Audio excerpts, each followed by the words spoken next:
Okay, folks, good morning and welcome to Swing Trading Today. This is Bob Desmond, and it is, what is today? 27th, 5 a.m. Eastern Standard Time. Welcome aboard. What we're going to talk about today is our trade of Tesla. We did an earnings trade using a strategy called a short strangle, where we sell calls to generate cash flow. We'll talk about that trade. We will talk about economic data that's being released today. We'll also go over the pre-market futures and leave it off with members' stock chart requests. If we have a few minutes left, we will take requests from the audience. First off, though, let's give a shout out to our sponsor. Support the channel, folks. It really helps us out. TrendSpider. Automate your grunt work. Speed up your technical analysis by improving your accuracy. Reduce costly analytical mistakes by using their trade alerts and find winning chart setups with their scanners. Also, one of my favorite features here, and it doesn't get talked about enough, is their seasonality functionality. Case in point, UNG. And I could go back however long UNG's been trading, 2007, and I could see how well UNG does every month. And in the month of July, not too well. I think that's changed this month by a long shot. And August, not too well at all. We've been in a big bear market here. April, clearly the most solid month. And you can do weekly charts. The strongest week, day, hour. So check it out. 7-day free trial offer. TrendSpider. Use the link below. 35% discount code. It's the cheapest price on the web. Let's get to our trade of Tesla. Now, Tesla closed out the day yesterday at 657.62. Now, I have to have this coffee. You have no idea. Now, we saw some topping action. It wasn't the greatest of days. And even after earnings, really lackluster trade. But you could see one thing that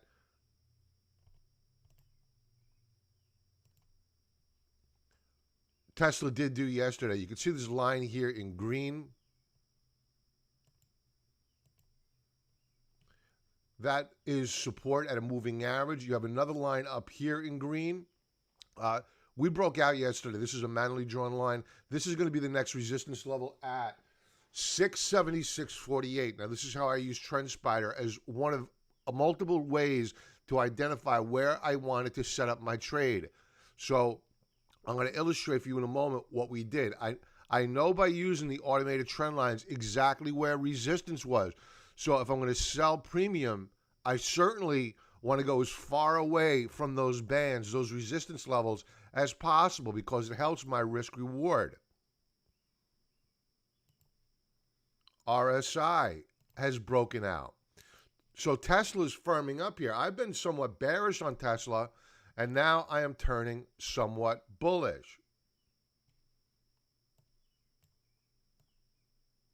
Weekly chart. Good week so far. 4 trading days left to go. Let's talk about the trade. Okay, and this is a real live trade, folks.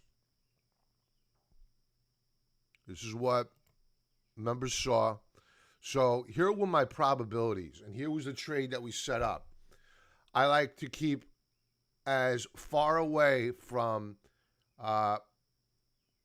resistance as possible, and I want to avoid having the shares assigned to us. So what do? What we do is we take a look and we say, okay, is implied volatility very high? Check that box. It was about nearly a third, 25% higher, I should say, 25% higher than what it normally is. And so that allowed us to go far, far away from where it was trading. When we opened up the trade, it was trading at 658.75, let's call it. And we got paid around $2 and change. I'll tell you the numbers in a moment. To go out to $743. And that's the call side. The sell side, we sold to open. Sold to open, not buy to open. We sold to open on both sides, call and put the 575 strike. The probability of profit was 99.99%. How do you beat that? Well, one tick, I guess you could beat it, but you're not going to make much money. So what we did is we sold the options expiring on Friday. And here's what we were paid.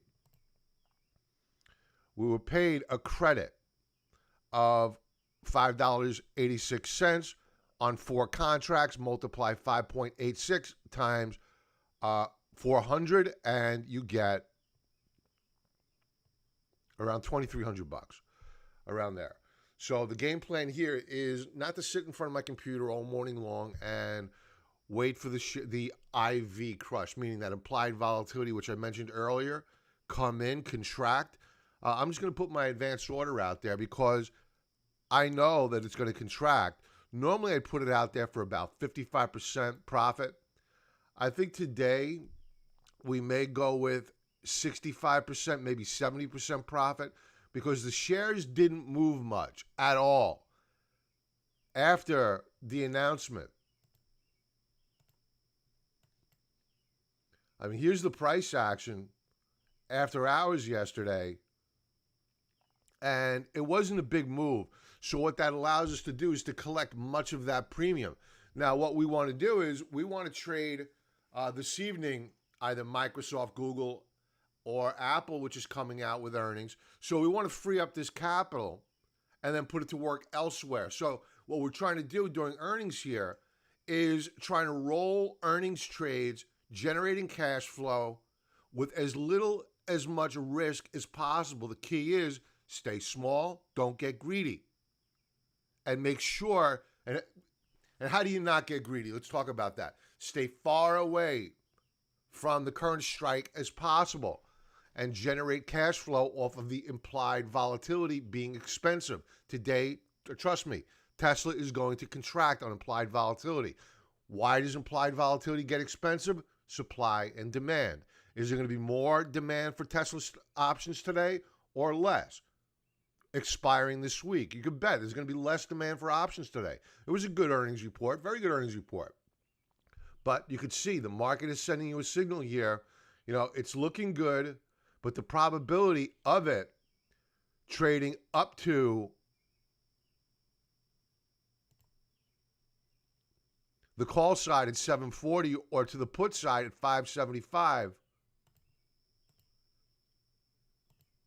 where we're trading at 671, is highly improbable. Not impossible. We're always open-minded, but improbable. So that's the trade. So we're feeling good about it this morning.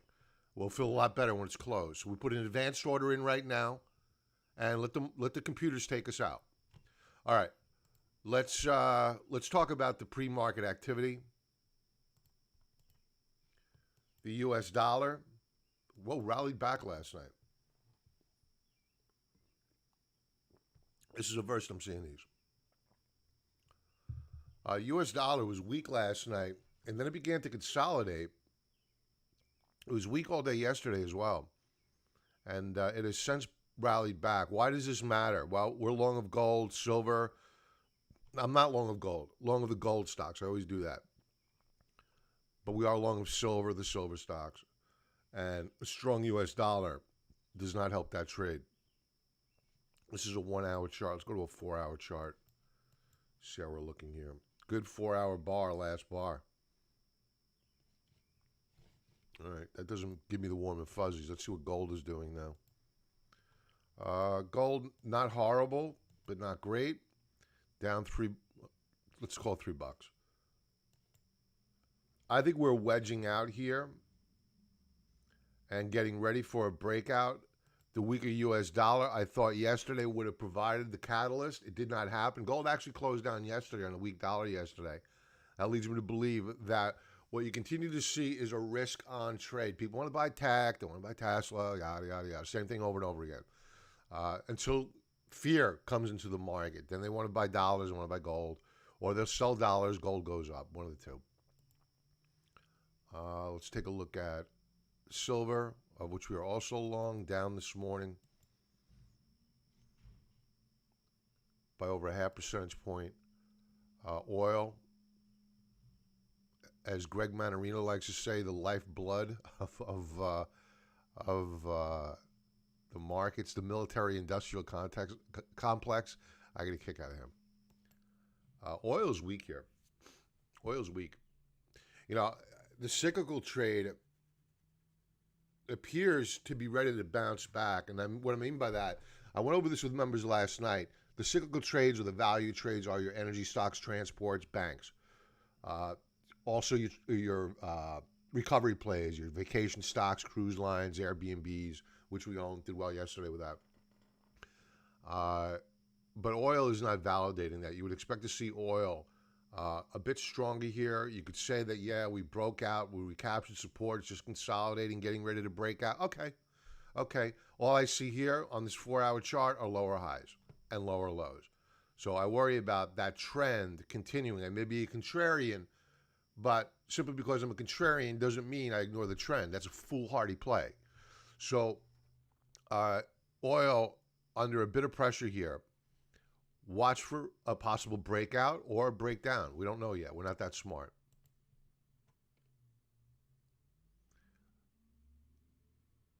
Let's take a look at equities. You know, first, before we go to equities, let's take a look at the 10-year Treasury bond.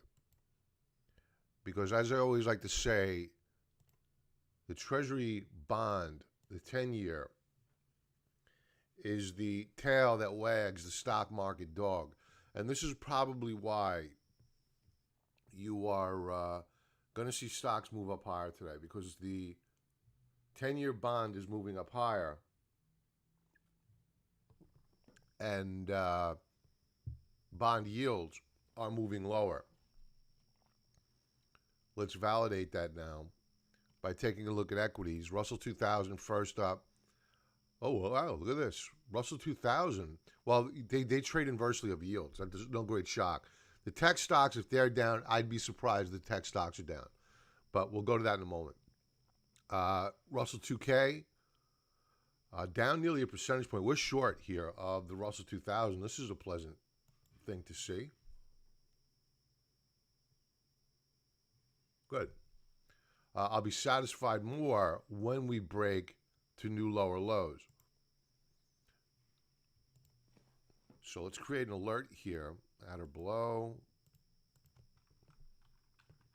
Russell 2K, new lower low. And we are good to go. Larry, hey, good morning, buddy. You got it, man. Anytime. TRTN. Okay. NASDAQ 100. Larry, what are you doing up so early, man? I thought I was the only lunatic up this early. NASDAQ is down as well. Ain't that a kick in the head? You know, I'm wondering whether or not the China stock issue is going to begin to weigh on the NASDAQ. I mean, the Chinese, for all intents and purposes, played Russian roulette with their own stocks. I don't know how anybody could trade those stocks. I've been saying that for years now. Whether it be Baidu, Alibaba, I don't care. If it's mainland Chinese, I want nothing to do with it. What they did with Didi, let's bring that up for a moment. Before I leave NASDAQ 100 down quarter percentage point, a little bit more. Yeah, could you imagine getting along with this stock and then having the communist Chinese come out? Here's where it goes public. Whoop. Good luck with that. I don't think they're done. I don't think the CCP is done managing this company. I heard more reports coming out about how they're going to better the company for the good of the people. Morons. Mid-caps. Mid-caps are down as well. 0.75 percentage point. We are seeing weakness here this morning, despite the fact that yields are pulling in. Interesting. Interesting stuff.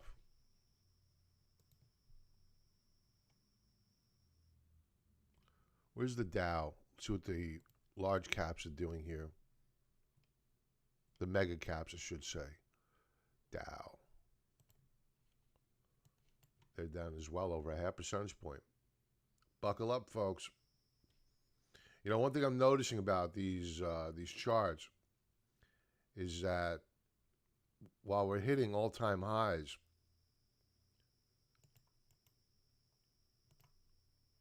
this is bad. What you're seeing here is on the Dow, we had broken out on RSI. We were trending up higher, right?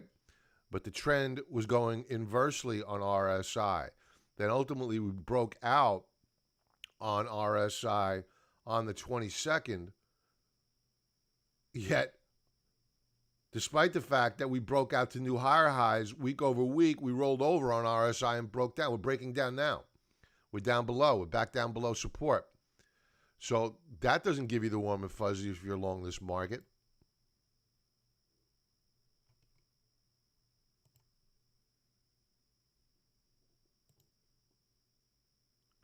Not so much the case with the Russell 2000, but it's been weak for a while. The NASDAQ 100, these are mainly your triple Q plays. What I do want you to take note of is that we were in an uptrend channel.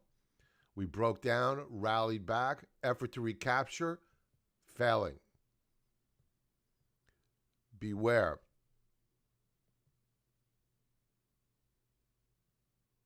And this is a 4-hour chart, not insignificant.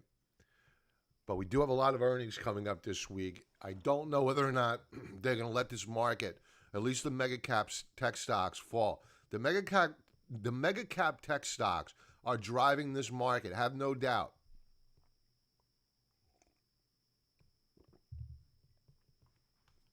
VIX.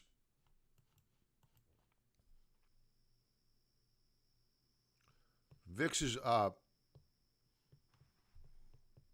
by about 3%, a little bit more than that this morning. And one thing that should be concerning, we went over this on Sunday night, where we went over the monthly chart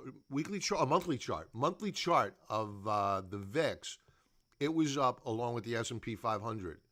When you see that, when you see the S&P 500 trading up along with the VIX, granted the S&P 500 is up more than the VIX, that means that somebody's buying a lot of insurance against the S&P.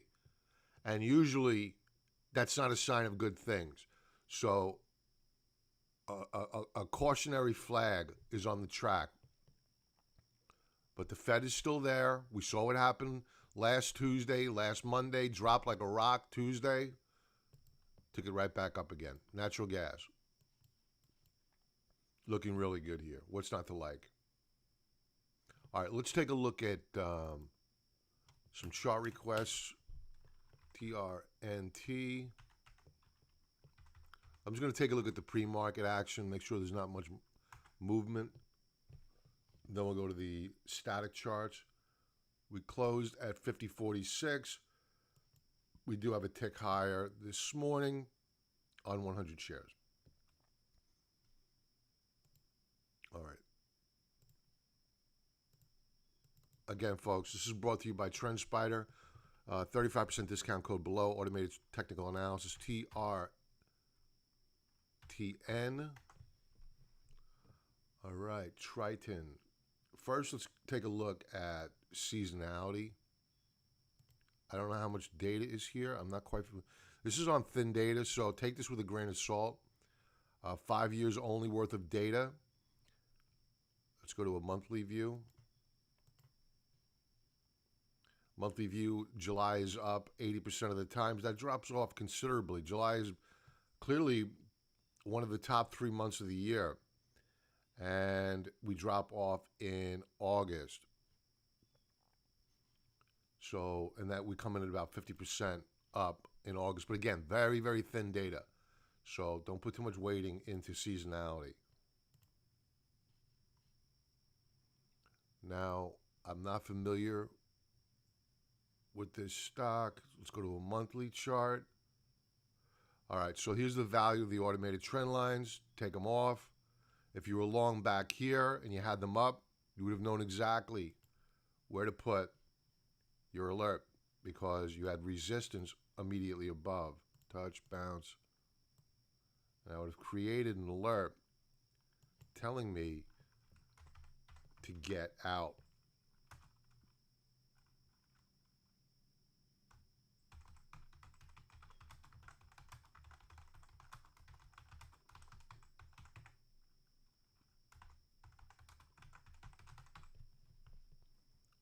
And if we do by chance get long, well then our alert is already set in advance. Now, I like the monthly chart here. We're down on the month as we were last month, but all down months are not created equal. Assuming that we hold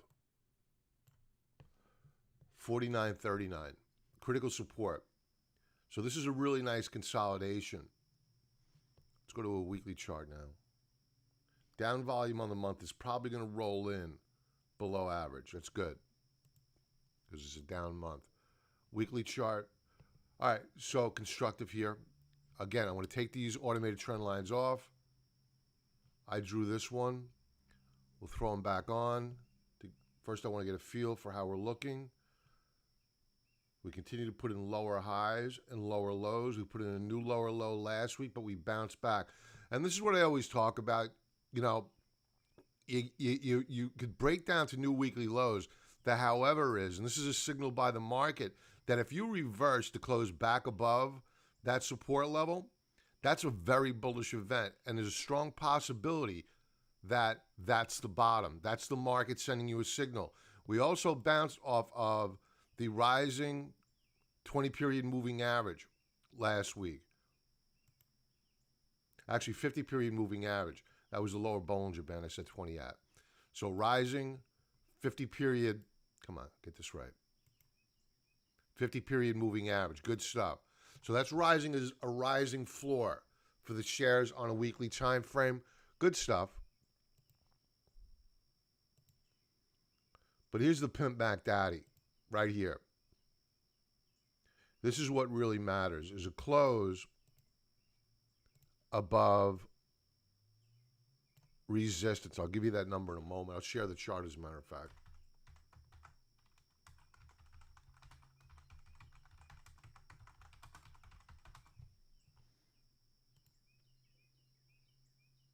And we'll keep that active for a couple of weeks.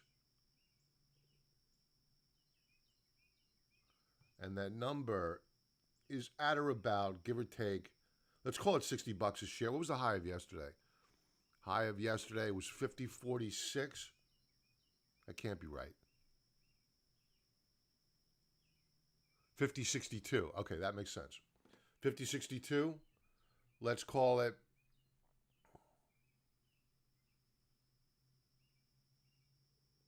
Let's call it $51 a share. Give or take a dime. You get to close above that mark. That's a very bullish event. Daily chart. Oh, as a matter of fact, let me share this with you. I'm going to overlay here the monthly resistance level on a weekly chart. And there it is up here. So that way you get a good feel for where your resistance is going to be.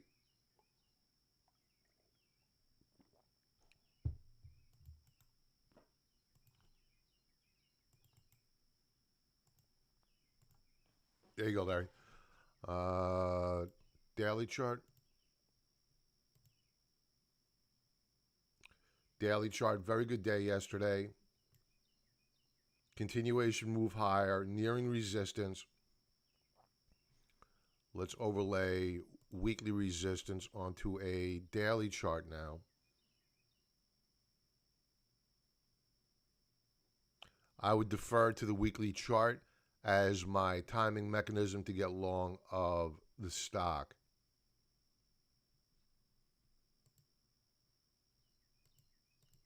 But it is looking good.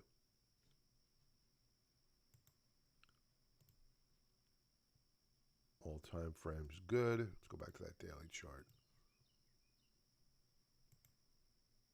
Yeah, here's where my alert is.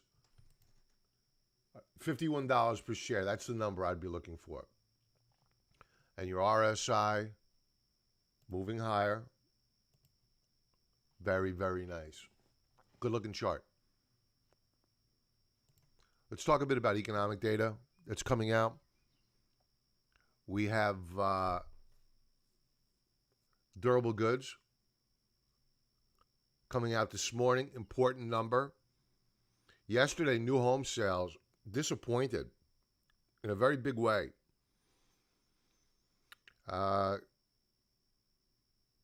We have this S&P Case-Shiller Home Price Index. That should be interesting, sign of inflation. Consumer Price Index coming out today, big number, 10 a.m. So things are going to start to heat up in terms of economic data, but let's face it, earnings are going to take more of the headlines than economic data, unless, of course, they just come out blowout or horrible, one of the two.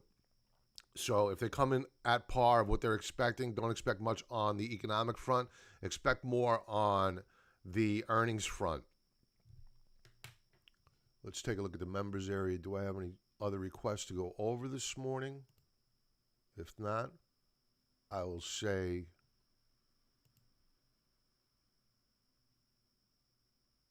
oh, I do have stuff here. Oh, okay, good. I'm glad I checked, man. Manoj is out there, very busy. He's putting me to work. All right, we have, for those that are just tuning in, we're going to be going over PSFE, MP, and UNG, which is nat gas. We kind of went over that earlier, but we could spend a little bit more time on the analysis for our good friend Manoj. So let's do that. All right. Let's PSFE. I think I've gone over this one before. I have. These are all my doodles up here. Let's take those off. I like to take the automated trend lines and my old drawings off just to get a feel for where we've been. And a lot of damage done here.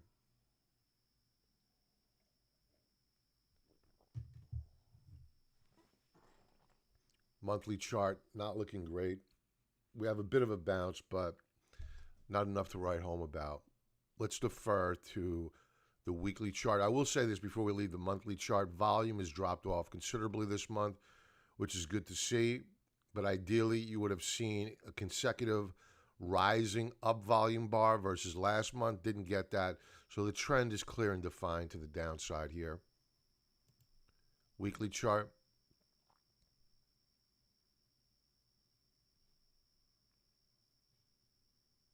I doubt we have any algorithm data here, not enough data yet compiled. So what we'll defer on is using our own manually drawn drawings. And we've gone over this in the past, as you can see. And by virtue of the fact that I drew all these support levels, I was pretty bearish in hindsight. And rightly so. We've broken through a number of support levels. New support level right down here at $9.79.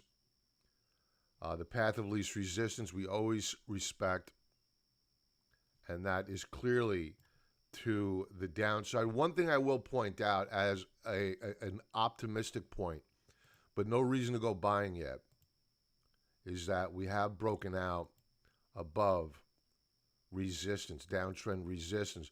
Does it consolidate sideways and resume the downtrend? Does it rally up higher? We don't know. We're not that smart. We're not mind readers here. So what we want to do is identify lines in the sand.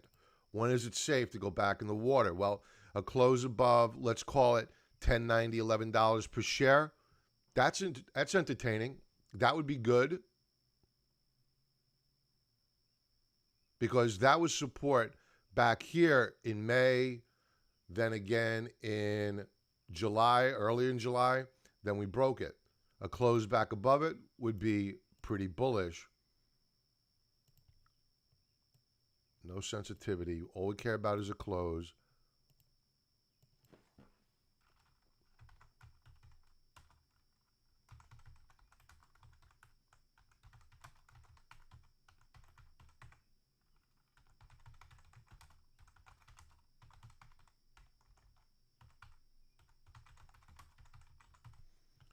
And we'll keep it active for a little bit longer. All right, so that one alert is set. Another way to play it is look for another retest. Leave some sensitivity on there because you may get a higher low of prior support.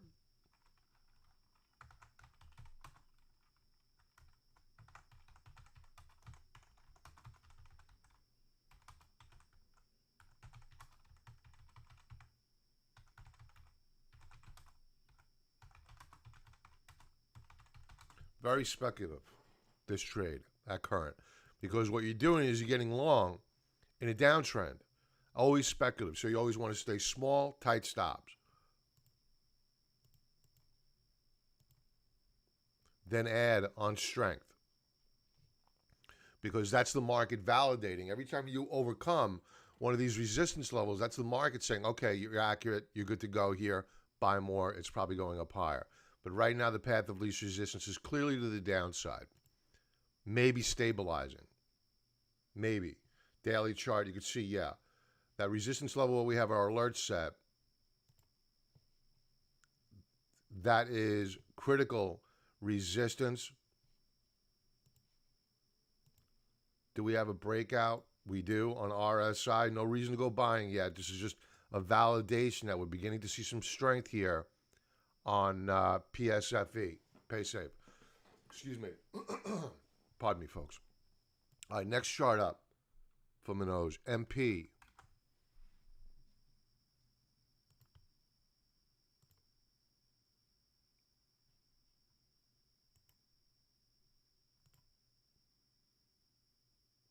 Weekly chart where, excuse me, monthly chart. Duh. We were in a downtrend last month. Beautiful, beautiful reversal month. And this month, we saw a retest of a volume shelf. This is just an indicator of where you've had a lot of activity of volume at a certain price point. And it's always good to see, if you're bullish, a close above these volume shelves. That means you have more buyers and sellers, as simple as that. So 33.36, critical support, weekly chart. Looking good here. We have a weekly breakout.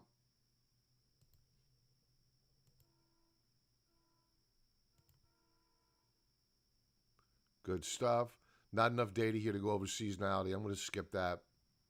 So good weekly breakout. Looking optimistic.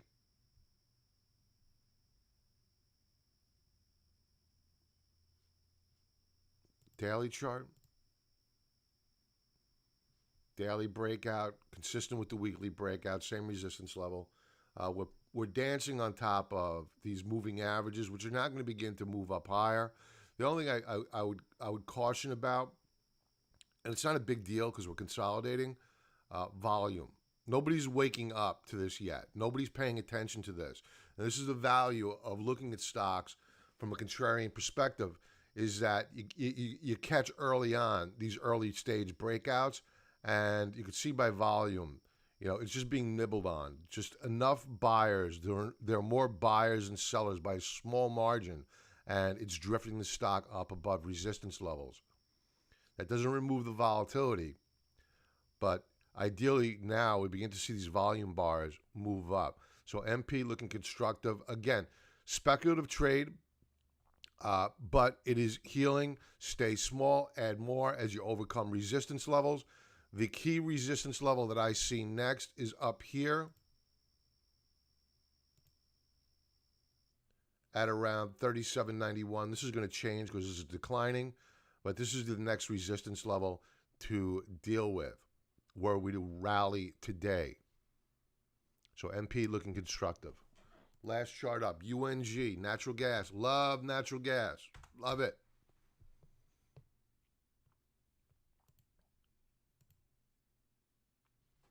We went over this breakout a couple of months ago with members. We talked about the breakout and that the path of least resistance, which had been down for years on natural gas, years, was now changing, and we were breaking out. And I suspected that we were going into a new bull market. Now, are we in that new bull market yet? No. We have broken out, and we have put in new higher lows. But what we really need to see is a clearing of 1451. Actually, let's move this up a bit. Give it a higher threshold. Let's call it $15 a share. We close above $15 a share within the next couple of months. Then you have your higher lows, and now you have higher highs on a monthly time frame. That means the trend has clearly changed. You know, you could argue that it's changing. Some would argue it has changed. I like to be a little bit more conservative here and say we're about to break out into a new bull market. Would I be a buyer here? Weekly chart. Probably not, because we're extended relative to the 2 standard deviation Bollinger Band. That doesn't bother me as much as the resistance level above at $15 a share. So we closed at, what was it? 14.24. So you only have 76 cents worth of upside on this trade before you hit really, really, going back to that monthly chart, serious resistance above. Daily chart. Daily chart. We kind of took it on the chin yesterday and pulled back off the highs. Let's take a quick peek at seasonality. We went over this earlier. And there isn't much in terms of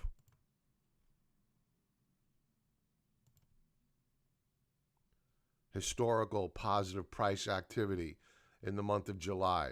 That does pick up through August, but let's face it, we've been in a nasty, nasty bear market for a long time.